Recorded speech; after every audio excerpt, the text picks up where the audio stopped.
જય શ્રી કૃષ્ણ, રાધે રાધે. વૈષ્ણુ, આજે આપણે તલની ચીક્કી સિદ્ધ કરવાની છે. તલની ચીક્કી મેં આપ સાથે શેર કરી છે. આ બીજી રીત છે, થોડી નવી રીત છે અને સરળ છે. તો કેવું છે કે આ માપે માપ હું આપને બતાવી રહી છું કે જેથી શું છે કે આપને ખૂબ સરળતા થશે. તો વૈષ્ણુ, અહીં શું કર્યું છે, 250 ગ્રામ તલ લીધા છે. આ પોલિશ વગરના તલ છે અને 250 ગ્રામ સામે ગોળ અને આ 100 ગ્રામ સિંગદાણાનો ભૂક્કો છે. એટલે સિંગદાણાને આપણે શેકી લેવાના અને ફોતરા કાઢીને એને આવી રીતે પીસી લેવાના. તો હવે શું કરીએ, આપણે કઢાઈ લઈએ. કઢાઈમાં શું કરીએ, પહેલાં આપણે અહીંયા ઘી પધરાવશું. પહેલાં આપણે 2 ચમચી ઘી પધરાવવાનું છે અહીંયા. તો ઘી જરાક ગરમ થાય પછી આપણે એમાં ગોળને ઓગાળી લેવાનું છે.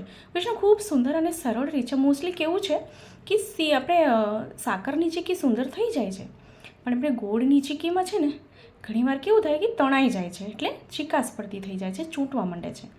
તો કેવું કર્યું, આપણે અહીંયા 2 ચમચી પહેલાં આપણે ઘી લઈએ. ઘી થોડું ગરમ થાય એટલે આપણે એમાં ગોળ ઓગાળી લઈએ. હવે શું છે, એમાં ગોળને છે ને આપણે પાઈ નથી કરવાની, કારણ કે ગોળની જો પાઈ થઈ જાય તો ચીક્કી તણાઈ જાય આપણી.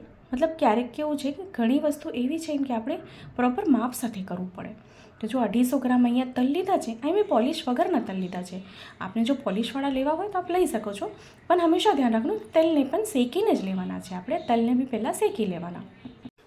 હવે આપણે શું કરીએ, આપણે જો 250 ગ્રામનો જ માપ બતાવી દીધું. જેથી શું છે, આ 5 કિલો તલ લીધા હોય તો 5 કિલો સામે ગોળ લઈ લેવાના. એટલે શું આપણને વાંધો જ ન આવે. એટલે પ્રોપર માપ આપણે ફોલો કરવાનું. તો પ્રોપર માપ આપ જો ફોલો કરશો તો સુંદર ચીક્કી સિદ્ધ થશે. તો ગોળ પહેલાં આપણે સરખું અહીંયા ઓગાળી લઈએ.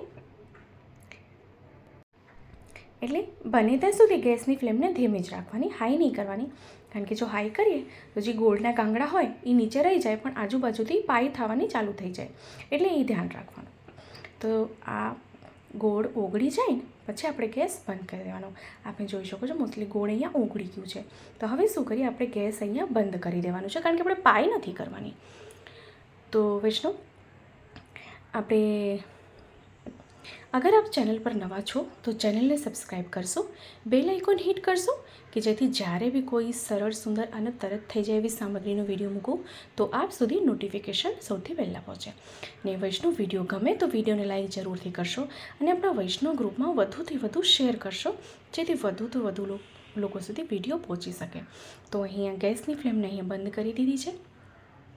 હવે શું કરીએ, ગેસ બંધ જ રાખવાનું અને શું કરવાનું, હવે આપણે આપણા તલ પધરાવી દઈએ. આપણે જે તલ શેકીને રાખ્યા છે આપણે એમાં તલ પધરાવી દઈએ. અને જો વૈષ્ણવ, હું ઘણીવાર આપને કહું છું કે બને ત્યાં સુધી જાડા તળિયાવાળું જ લોયું લેવાનું. તો એનું શું બેનિફિટ છે કે જે આપણે સામગ્રી કરતા હોય એ ગરમ ને ગરમ જ રહે, એમાં તો આપણા માટે ખૂબ સરળતા થાય. તો હવે શું કરીએ, જે સિંગદાણાનો ભૂક્કો કર્યો હતો એ બી આપણે સાથે એમાં પધરાવી દઈશે. હવે સિંગદાણાનો ભૂક્કો પધરાવવાનું કારણ શું છે એમાં, કે ચીક્કી છે ને ખૂબ ફરસી બનશે. મતલબ આપને કહું છું ક્રન્ચી કહેવાય ને એવી બનશે. તો શું કરીએ, હવે આપણે એને સરખી રીતે મિક્સ કરી લેવાનું છે. તો વૈષ્ણવ, અગર આપને કંઈ પૂછવું છે તો આપ મને કમેન્ટ બોક્સમાં કમેન્ટ કરીને પૂછી શકો છો. અને વૈષ્ણવ, મેં આપ સાથે તલની ચીક્કી અને સિંગદાણાની ચીક્કી શેર કરી છે. આ અલગ રીત છે. અમે આપની સાથે સાકરવાળી શેર કરી હતી, આ ગોળવાળી છે. કારણ કે ગોળવાળી કેવું છે કે મોસ્ટલી આપણે કરતા હોઈએ તો એ કંઈક ને કંઈક પ્રોબ્લેમ થાય તો છે ને એ ચીક્કી સુંદર નથી થતી. તો વૈષ્ણવ, એટલા માટે હું આપ સાથે ગોળની ચીક્કી શેર કરી રહી છું. તો હવે ગેસને બંધ જ રાખવાનું અને એને સરખી રીતે આપણે મિક્સ કરી લેવાનું છે. સરખું મિક્સ થાય પછી આપણે એને એક ચોકીમાં ઠારી દેવાનું. આપણે જો વણવી હોય તો વણી બી શકો છો, પણ શું છે કે આ સેજ મતલબ ભૈરી થશે, ચીક્કી સુંદર થશે, પોચી થશે. તો આવી રીતે મેં એક ચોકી લીધી છે. ચોકીમાં મેં બટર પેપર નીચે મૂકી દીધું છે મેં. તો શું છે કે ચોંટે નહીં. આમ તો ચોંટે તો નહીં જ, પણ આપણે આવી રીતે પેપર મૂકી દઈએ, બટર પેપર, તો વધારે આસાની થાય, સરળતા થાય. તો આવી રીતે શું કરીએ, તવીથો લઈને એને પછી ઉપરથી આપણે સરખી રીતે ફ્લેટ એટલે લેવલમાં લઈ લેવાનું છે. આપણે ઇવનલી પ્રેસ કરી દઈએ તો સુંદર એક લેવલમાં ચીક્કી આવી જાય. તો આવી રીતે આપણે એને પ્રેસ કરી દઈએ.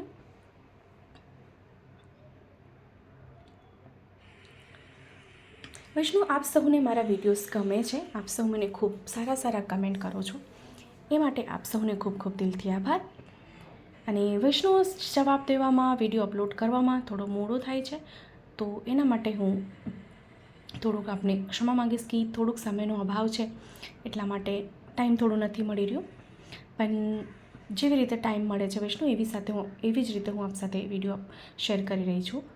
થોડોક મને ખાલી સમય આપશો. વૈષ્ણવે મને કીધું છું ઘેવરની સામગ્રી શેર કરું. વૈષ્ણવ ચોક્કસથી હું આપ સાથે ઘેવરની સામગ્રી શેર કરીશ. તો આવી રીતે ઇવનલી બધા પ્રેસ કરી દઈએ ઉપરથી. આપ જોઈ શકો છો એકદમ પ્રોપર સેટ થઈ ગયું છે. તો શું છે, આવી રીતે આપણી પાસે સ્પેચ્યુલા હોય તો સુંદર સેટ થઈ જાય. હવે ઠંડુ થાય પછી એને ટૂંક કરી લઈએ. તો વૈષ્ણવ ઠંડુ થઈ ગયું છે અને મેં છે ને ટૂંક કરી લીધા છે. આપ જોઈ શકો ખૂબ સુંદર દેખાઈ રહ્યું છે ને. જેટલું સુંદર દેખાઈ રહ્યું છે ને સામગ્રી એટલી સુંદર સીધ થઈ છે. તો એકદમ ઠંડુ થઈ જાય પછી આપણે એને પ્લેટમાં સાજી લઈશું. આપ એનો રંગ જોઈ શકો કેટલું સુંદર આવ્યું છે અને ચીક્કી એકદમ પ્રોપર સેટ બી થઈ ગઈ છે. તો હવે શું કરીએ, આપણે એક પ્લેટમાં સાજી લઈએ. તો વિષ્ણુ શ્રી પ્રભુને ભોગ ધરી શકાય તેમ તલની ચીક્કી બનીને તૈયાર થઈ ગઈ છે. તો વિષ્ણુ આપી આ સામગ્રી સિદ્ધ કરો, શ્રી પ્રભુને ધરાવો અને મને કમેન્ટ બોક્સમાં કમેન્ટ કરીને જણાવો વિડીયો કેવો લાગ્યો છે. ફરીથી મળશું નેક્સ્ટ વિડીયોમાં. ત્યાં સુધી